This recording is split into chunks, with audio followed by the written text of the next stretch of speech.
Recently, I've had the opportunity to receive some coaching in the area of my prayer life, about how to lead you all as a church into a deeper depth in relation to prayer, and how I am able to pursue this as well in my own personal life.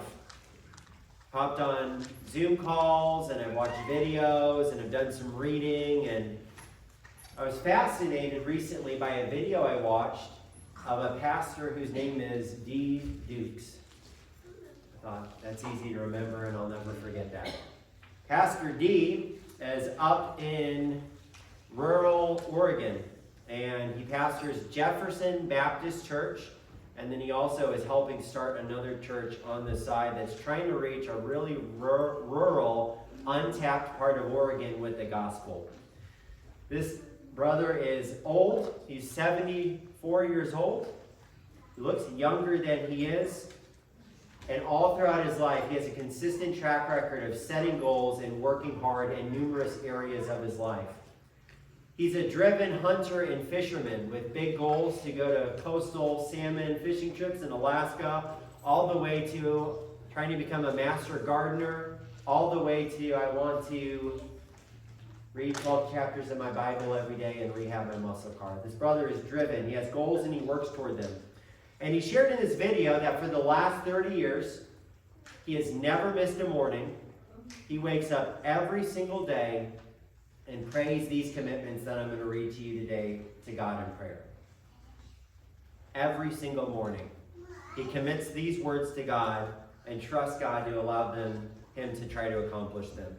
Every morning early, he wakes up and he drops down on his knees and says this: "Today, I present myself to you as Lord of my life. I will obey you, Lord, no matter how difficult or hard that might be.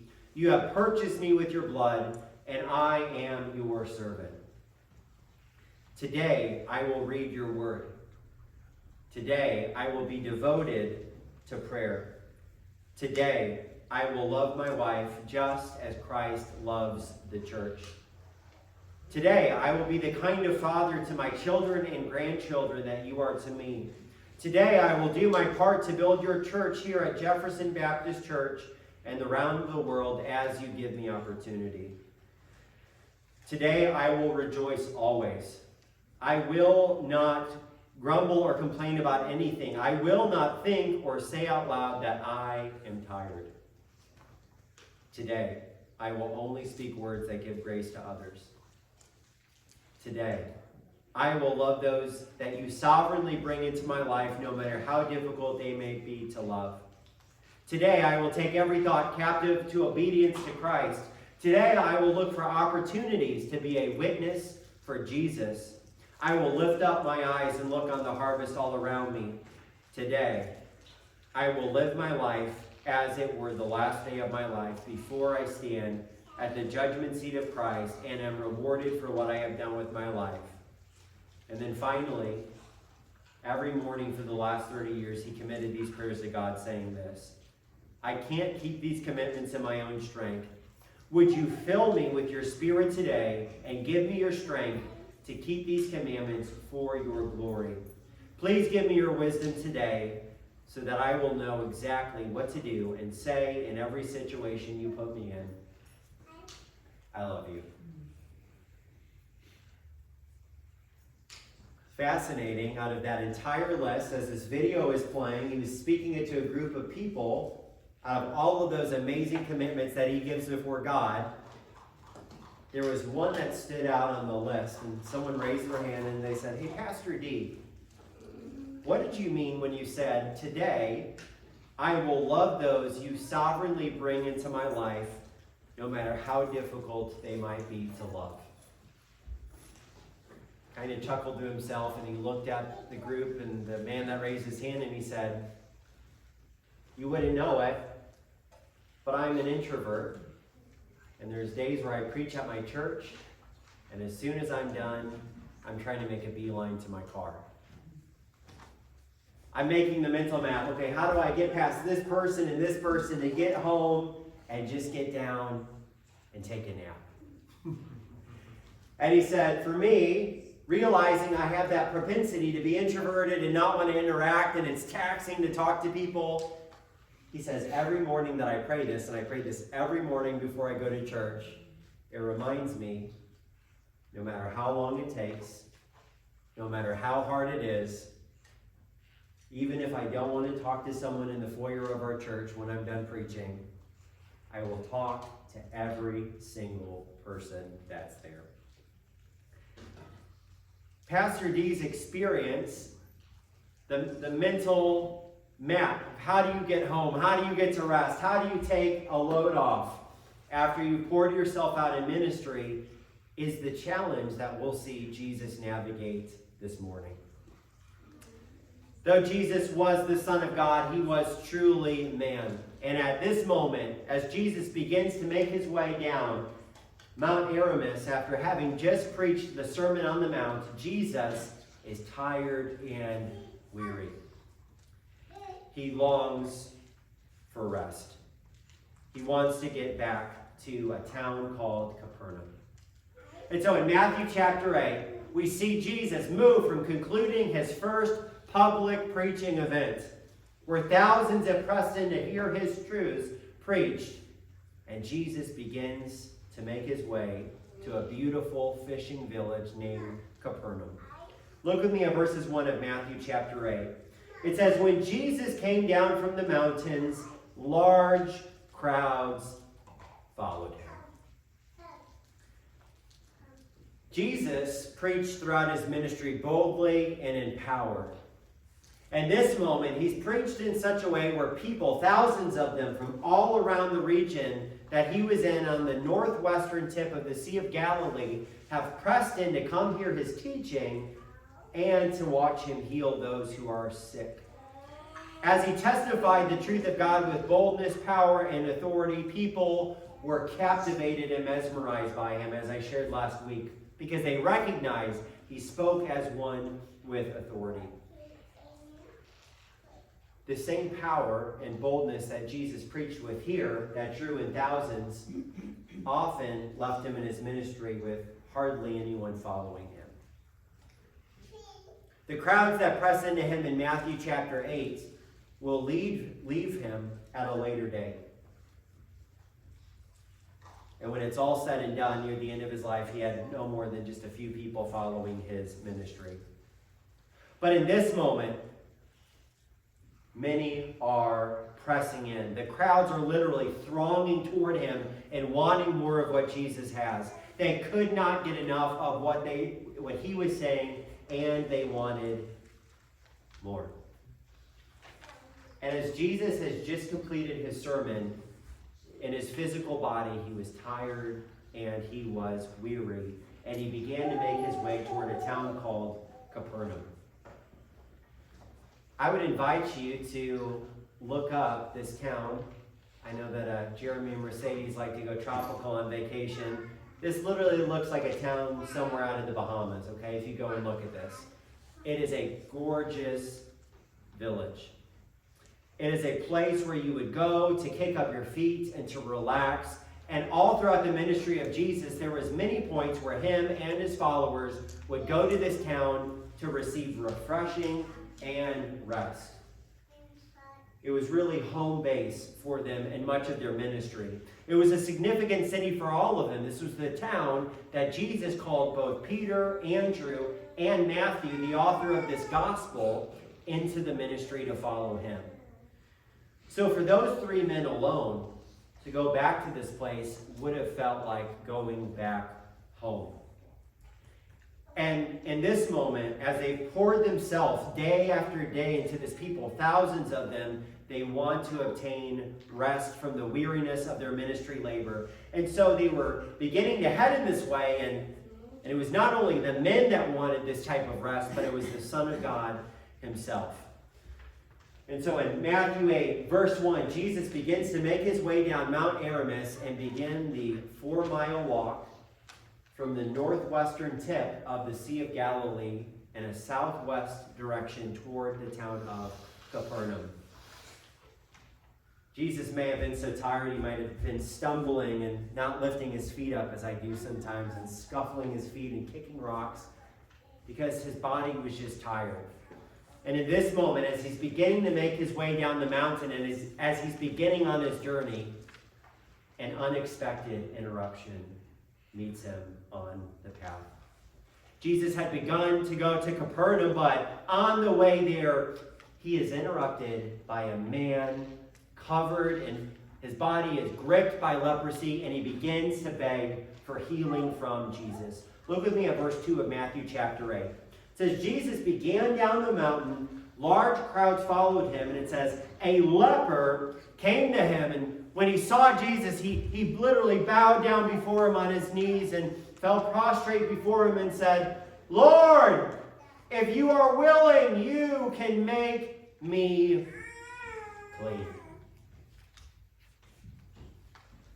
Though this is what Jesus came to do on the earth, to seek and to save those that were lost, there's no other way to describe it in this moment than this call for healing was an unexpected interruption. His experience reflects that of anyone who's ever served in ministry faithfully. There are times in ministry life where seasons in a church or a ministry may be slower, but often there are many where sometimes, whether you're a pastor or a deacon or an elder, or maybe you're a traveling evangelist, there are times where there are needs in front of you where you just have to labor day after day, week after week, and just keep moving forward. And if you work and labor in this way, right, there comes a time where you think, okay, finally, we get to press on the brakes. We get to stop what we're doing and take a moment just to take a breather. Right when you think the moment is coming, an unexpected call or an unexpected request comes along and says, I know what you're doing right now. You're pouring yourself into others so much, but would you help me in this area of my life? When that type of call or that type of request comes through, every person that serves in ministry has an internal tension that they need to get to the bottom of in that moment. When the call comes through and you're tired and weary, you have to decide, do I try to lovingly set aside the request for a time or indefinitely? Or do I die to myself and just pour out of what I feel like I don't have to meet that need? Jesus is wrestling with the same thing in this moment. This is exactly what he is doing as he's looking upon this man. Being fully God, Jesus possessed all power and authority in the universe. Even as he walked on the earth, nothing was too big for him. He could have healed this man completely and fully in this moment. But being fully man as well as fully God, Jesus literally had a flesh and blood body. And what the scripture tells us in the book of Philippians is that the God of the universe, Jesus, set aside his glory, not completely, but for a time, and humbled himself by becoming a man on the earth and subjecting himself to the same temptations and challenges we do as well. So in this moment, Jesus is looking at this man who is in need, and he is very likely tempted to keep walking as a man. I would remind you that the text has already told us large crowds were following Jesus. And though it's impossible to determine the exact number of people, it could have been hundreds at this moment, some may have walked away, but very likely it could have been thousands. He could have been walking down this mountain with 5,000 or 6,000 people all pressing in around him, or even maybe more, trying to get his attention. So in the midst of him just trying to get to home base and rest, there may have been hundreds of people who are literally crying out saying, oh God, would you heal my daughter who can't walk? Would you heal my son who's possessed by a demon? Oh God, would you meet this need in my life? There are people who are pressing in on him in every single way. And it's in this moment, this leprous man on the way for Jesus heading to Capernaum drops down and throws himself before the Son of God. And Jesus locks eyes with him, and looks at him intently. I would remind you that this man, being the object of Jesus' attention, would have been the most unlikely candidate in this entire group of people that were around him, thousands of people. It would have been unlikely because when this man would have looked up at Jesus after he threw himself on the floor, he would have lifted up a body whose face would have been covered in boils. His hands likely would have been missing fingers and his hands turned in like this. He probably didn't have much clothes on. His skin would have been discolored and maybe even bloodied. He would have had sores because his body was gripped by this bacterial infection known as leprosy. And at the time, there was no cure for it. By definition in the law of God, in the Old Testament, this man would have been ceremonially unclean. Literally, he would have been viewed as an outsider. He would not have been able to gather with the people of his nation Israel, and there was no way he would have been able to go into the temple of God to worship. He was a nobody.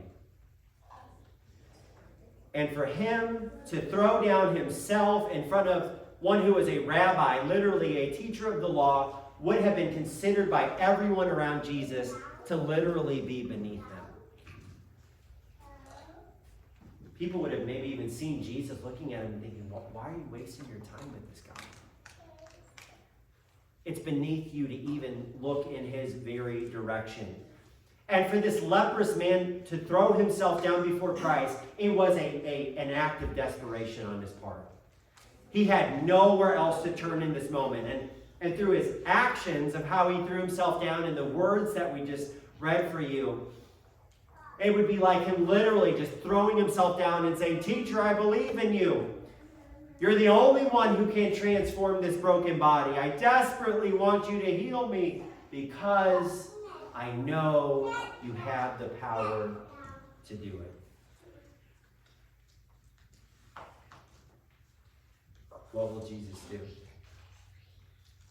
Look with me at verse 3.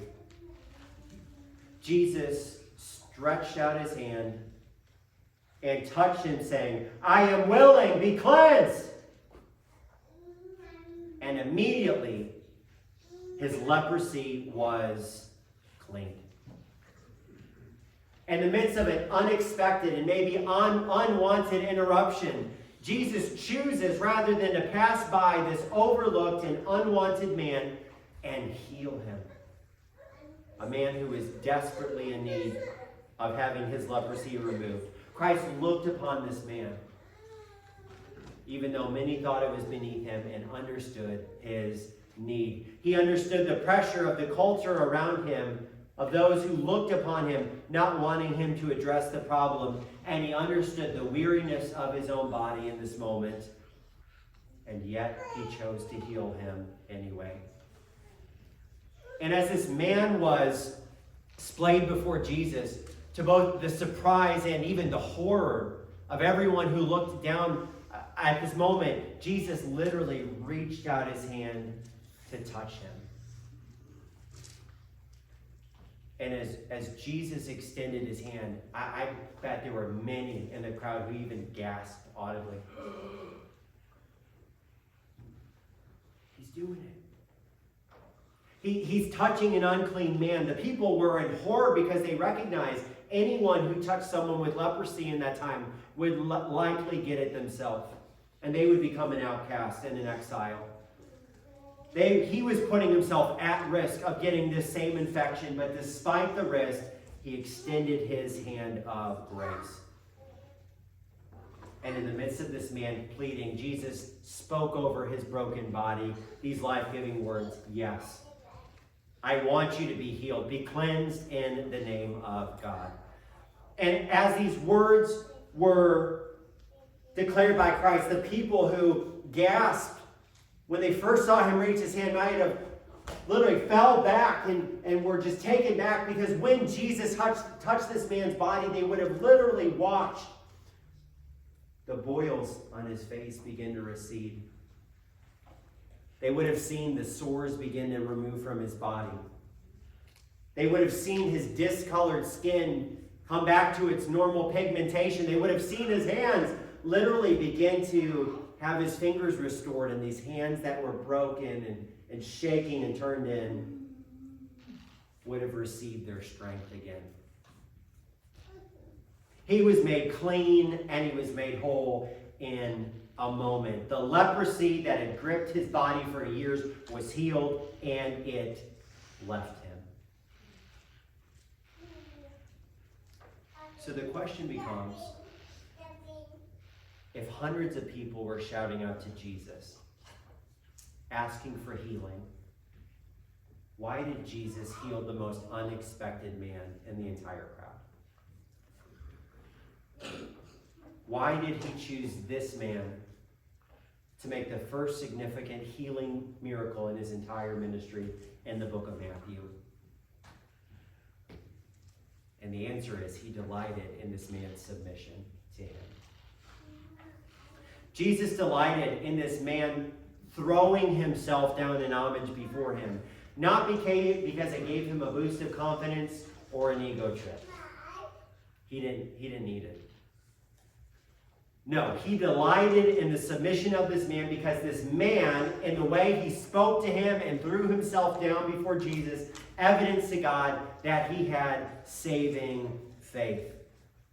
The man, through both his physical posture and his verbal declarations to the Son of God, was saying, I believe in you. There's no one else who can deliver me from the shame and the pain of this disease. I know you are the Messiah, and you can redeem me if you are willing. He was completely throwing himself in dependence on Jesus, just like Jesus desires you and I to throw ourselves on him. The type of desperate faith that the leper showed Jesus is the type of faith that God delights in. A type of faith that brings a man or a woman to the end of themselves and throws themselves at the feet of Christ. And in the same way that the leper threw himself down before Jesus and slowly lifted up his eyes to the Savior, with the pain of a broken body and the shame of being overlooked by the world, when he caught the eyes of Christ, he recognized he was beholding the glory of the Son of God. This is the way that God wants us to throw ourselves down before him. To be desperate for him in our life, to look up to him in such a way where we recognize I'm looking at the very Son of God.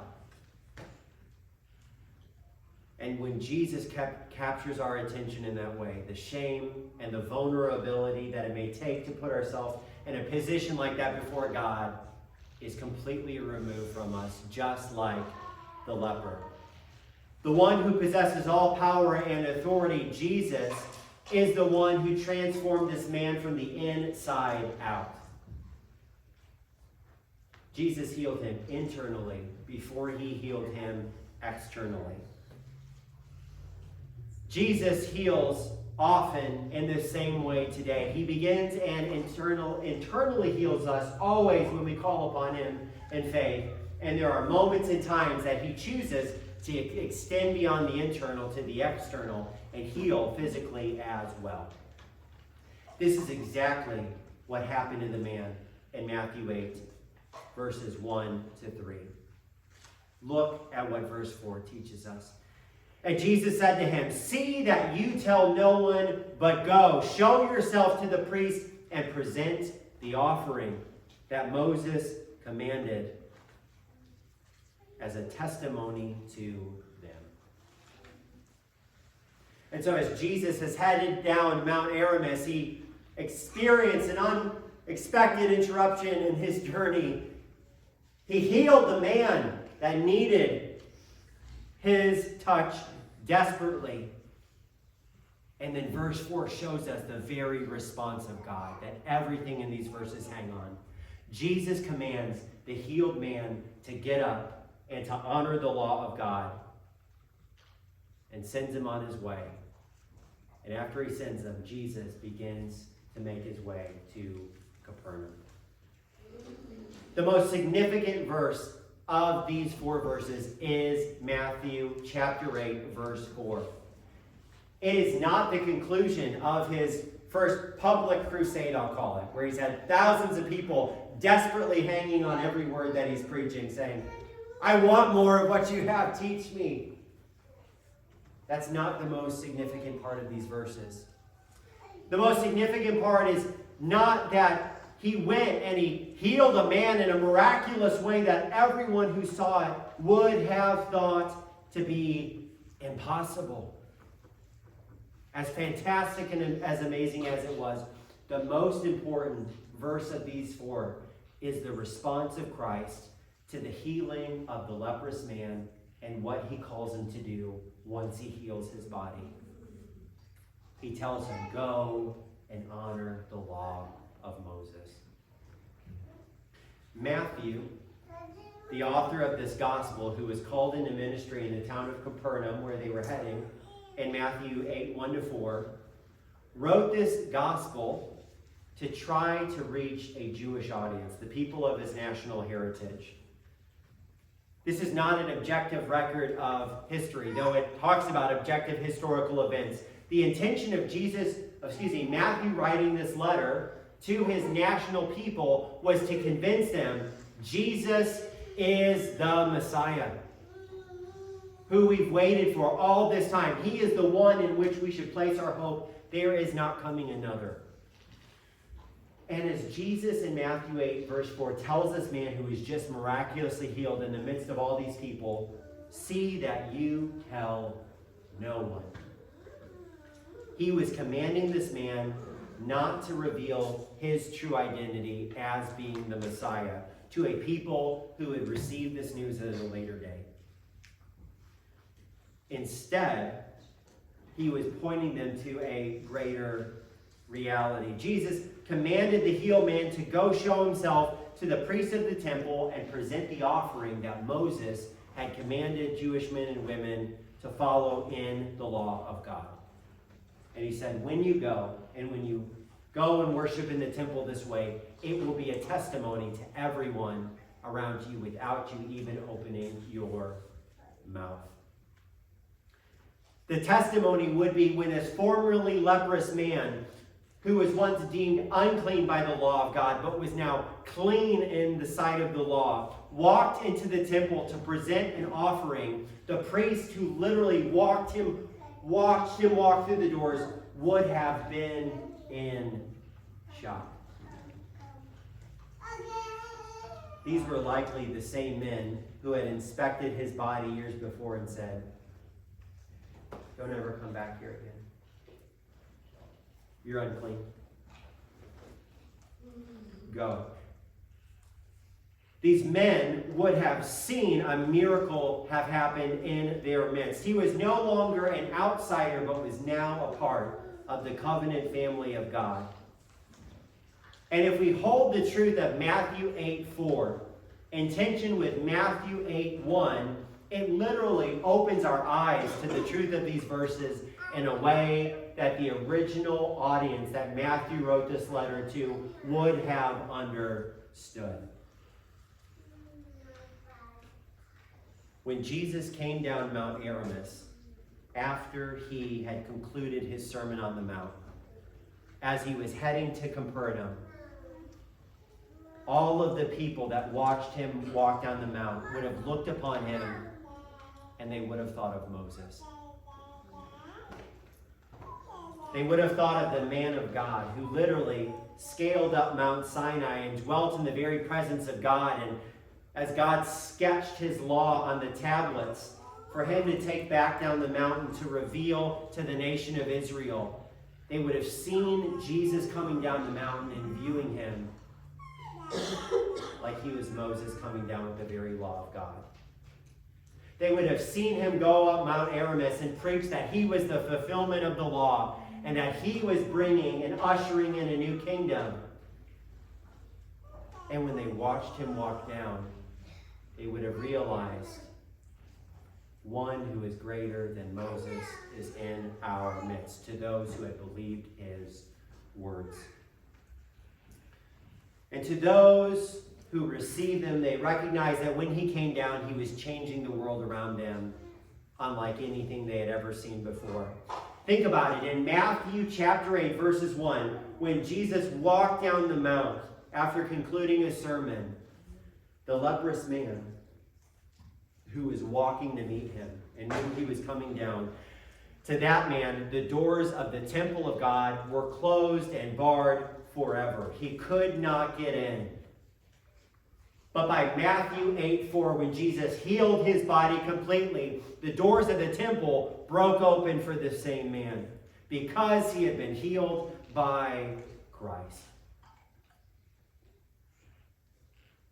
And to think about those two pictures, the doors are closed to those who completely followed the law, divorced from Christ, and to think about those who throw themselves upon Christ, the one who has completely upheld the law, and the doors break open. It is a picture-perfect illustration that obedience to the law of God, of Moses, divorced from Christ, is meaningless in being truly healed and being restored to God. That was what Matthew was illustrating to his audience that received his words. Christ, who lived without sin, became a curse for those who would call upon his name, as he was nailed to a tree and rose from the dead 3 days later. This is the one through whom all of the truth and the wisdom of God finds its fulfillment, including the law of Moses. It is not an either or, the law or Christ. It is a both and. Since Jesus has completely upheld the law in his life, we are incapable to do it. But God, the gracious God, the same God who healed the leprous man on the way to Capernaum, this God who possesses power over all things, including death and the grave, has credited his perfect righteousness of fulfilling the law completely on those who are undeserving. To those who completely throw themselves on the Son of God, like the leprous man, and bow down before him in submission and faith, to these, Jesus meets, and Jesus heals, and Jesus makes whole, and Jesus deems clean. And in that moment, where we experience the same life-giving forgiveness as the leprous man, the chains of self-reliance and self-righteousness that we believed would give us an account before God, we are freed from that bondage to live by faith. The law of Moses that could not heal that leprous man, faith in Christ did. When we are freed from our self-reliance and self-righteousness and our view to look to the law to be restored to God, when we are freed by faith, we are not called to eschew the law completely. We are called to honor it with our lives and its intentions because it flows from the very character of God. But we are called to live by a faith that is freed and led by the Spirit of God, not dominated and mastered by the letter of the law. Because living faith that changes the world around us desperately depends on and submits to Jesus Christ, not the letter of the law.